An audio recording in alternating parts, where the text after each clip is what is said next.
أعوذ بالله من الشيطان الرجيم. بسم الله الرحمن الرحيم. والتين والزيتون وطور سينين وهذا البلد الأمين. لقد خلقنا الإنسان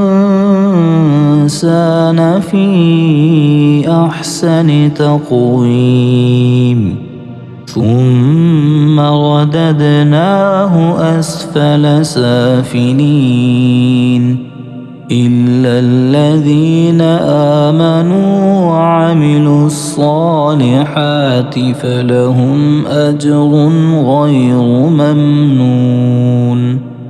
فما يكذبك بعد بالدين؟ أليس الله بأحكم الحاكمين؟